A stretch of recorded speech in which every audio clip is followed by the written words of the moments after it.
From afar, I don't care, because I know we're the best band on the planet, with the best songs. Apa yang terjadi jika dua kakak beradik dari keluarga broken home yang tak punya pendidikan musik justru menciptakan salah satu band terbesar dalam sejarah? Ini adalah kisah dua anak kelas pekerja bernama Liam dan Noel Gallagher yang berhasil menghantam industri musik dan membuat dunia memandang ke utara Inggris lewat band yang mereka bentuk bernama Oasis.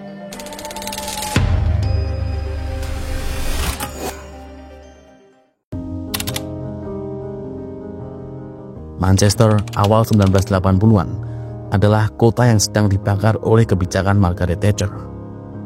Industri hancur, pengangguran melonjak, dan lebih dari 3 juta orang kehilangan pekerjaan di sepanjang dekade itu.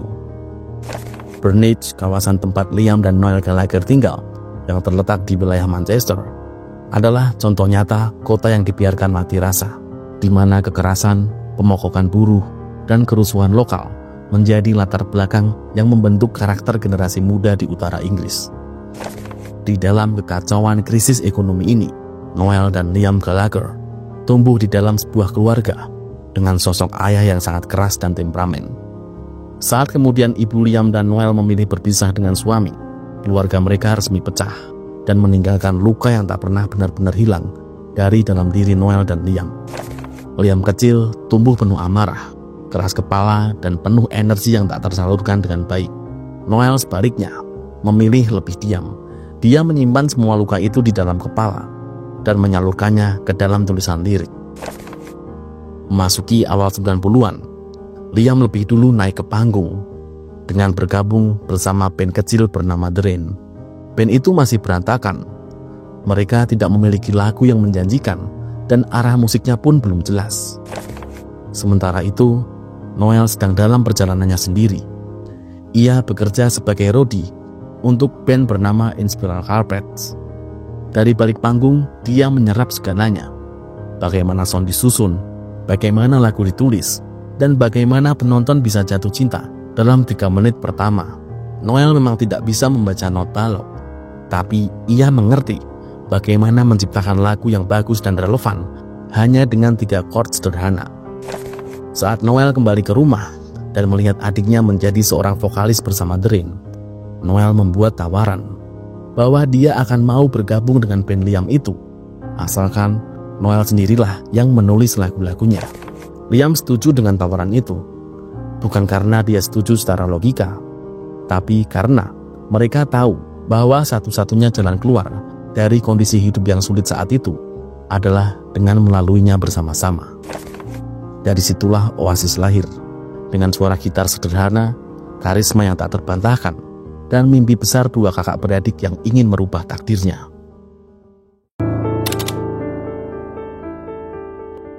Di awal tahun 1994, Oasis belum terkenal.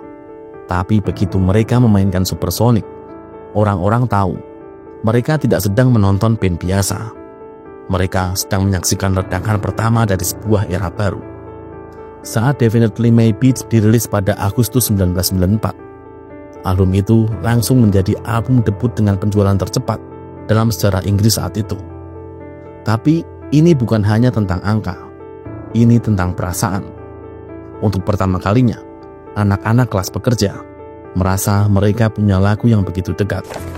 Seiring popularitas yang mulai naik, datanglah konflik yang bukan hanya dari dalam band, tapi juga dari luar. Tahun 1995, skena musik Inggris terbelah. Media menciptakan duel besar British Rock 90-an antara Oasis melawan Blur. Oasis mewakili kelas pekerja dari utara Manchester, dan Blur mewakili kelas menengah atas dari London Selatan. Pertarungan itu membuat kedua band ini viral dalam ukuran era sebelum internet. Setahun setelah debut album itu, Oasis merilis Morning Glory. Album ini menembus pasar internasional dengan terjual lebih dari 22 juta kopi. Tapi setiap kali popularitas mereka meluas, retakan di dalam band juga ikut membesar.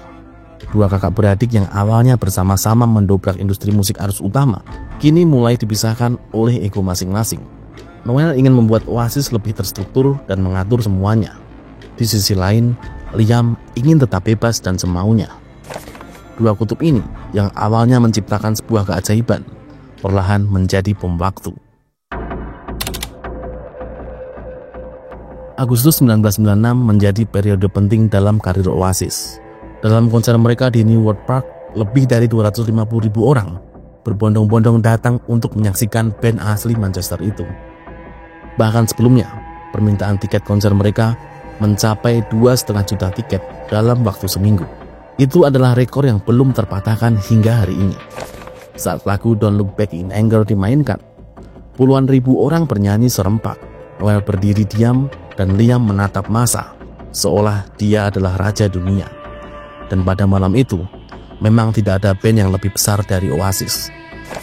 Tapi di balik layar panggung megah, ada ketegangan yang makin membusuk. Liam mulai sering absen latihan, kadang datang terlambat, atau terkadang datang dengan keadaan sudah kiting parah. Bahkan, dia mulai sering menghilang tanpa kabar saat band harus tampil di TV dan radio. Sementara Noel yang merasa membawa beban besar seluruh band semakin tak sabar. Dan puncaknya terjadi saat rekaman album ketiga. Album ini sangat dinantikan, tapi proses rekamannya sangat kacau. Oasis terlalu sibuk menjadi rockstar, dan dalam sesaat mereka lupa menjadi musisi yang apa adanya. Dalam album ketiganya itu, materi Oasis terasa berbeda dan lebih kompleks. Mereka melaku dengan durasi 7-8 menit, dengan overdub gitar yang tak berujung. Kritikus kemudian menyebut lagu-lagunya sebagai megalomania dengan produksi yang berlebihan.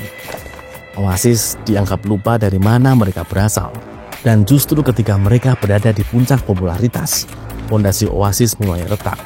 Noel merasa Liam menjadi racun, sedangkan Liam merasa Noel berubah menjadi diktator yang sangat kaku. Dengan cepat, konflik internal berubah menjadi perang terbuka. Oasis memang masih tur keliling dunia, tapi tak ada lagi rasa kekeluargaan.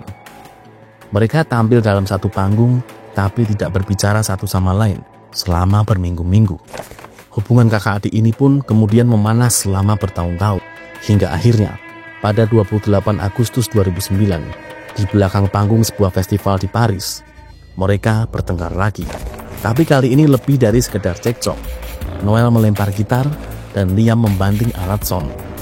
Dan sebelum malam itu berakhir, Oasis sudah berhenti. Bukan di atas panggung megah, tapi di balik panggung dengan amarah yang sudah terlalu lama membusuk. Oasis lahir dari lingkungan kelas pekerja, dan sekarang mereka menjadi bagian dari sejarah musik dunia.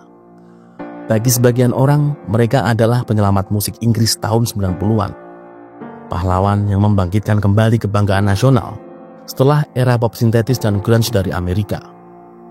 Setelah perpisahan pada tahun 2009, Liam dan Noel menjalani hidup masing-masing. Liam tetap tampil solo dan Noel tetap merilis lagu baru. Tahun demi tahun berlalu, tapi kata-kata dingin di wawancara mulai mencair sedikit demi sedikit. Liam berkali-kali menyebut dalam wawancara bahwa dirinya siap jika Noel ingin kembali. Dan Noel juga sudah lelah dengan kemelut yang terjadi bertahun-tahun dengan Liam. Hingga pada suatu malam di 2023, mereka bertemu di sebuah pub, di tempat yang sama di mana mereka memulai mimpi mereka. Tidak ada wawancara dan tidak ada sorotan media. Hanya dua saudara yang saling mengobrol dengan pelan.